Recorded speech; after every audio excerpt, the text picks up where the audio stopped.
Yang kedua karena kecantikan. Tarita urina dah hana gebi liayah tapi tetap nyan dilideo. Nyan biasa niat karena yan gadah kecantikan tu. Hai pu gadah kecantikan bro akai. Ada ikung dia tapi pu malaga mukai. Tiuro iserang gadah tayo. Tapi tayo Iran Israel tapi. Tapi perang Iran Israel. Bandawa kai pu bertuh lele Israel. Ma wa Iran mana naik adun lah. Berangkat juga. Yang ni ana. Ada kecantikan. Jadi hana ada cantik le bak yang berano. Karena tamu kawin gara-gara kecantikan. Tapi punya tamu kawin karena agama walau hana godhi hitam laurinang hitam mameh bak mata ada. Hitam tapi bak mata ada hitam. Tapi kegop tak kau bermoronnya ke hitam mameh. Le hitam nama mameh hitam ya. Walau ego hanagat ngahanagatnya juga god. Yang karena agama. Ini miurinang na karena agama yang beda bak pandangan orang beda. Ini adalah Makkah naga mangat pakai cadar. Ini itu pule ego hanagat.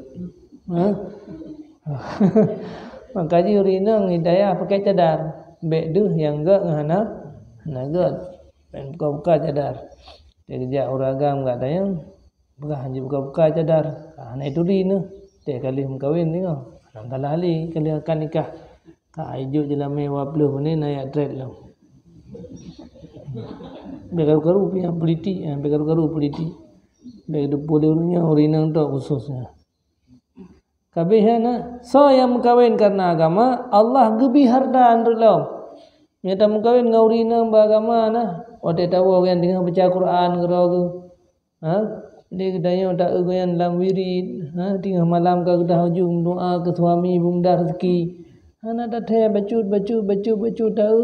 Ka ja wajib dua ke. Ka umrah di belian. Di belian pun di tun. Ka umrah lam. Ka nak yang saleh lam. Tak ka em dah. Jamun tem kain pun tahan harapan. Tunggu bang boy dia. Tunggu inang bang boy dia. Hana mau jalan. Tewar mau pernah. Hana mau jalan. Tak tu perkembangan udah. Kan apa? Tinggal orang hidup ni penepeng nunggu kerja na sabuana. Pu penepeng tengah malam. Doa ba Allah. Peng budak tengah malam. Yang dia na. Nenek terus rezeki kebi dia Allah. Ni Allah bio buka usaha, bukan mi calu usaha. Pi mi calu terkenal. Buka kedai kopi ada kopi rezeki Allah nanti ya. Yang Allah akan karunia harta. Ani urina be, tari ada be itu. Urina lain kaum peluk ni goya mentang san lep peluk mentang. Gara-gara agama, English agama.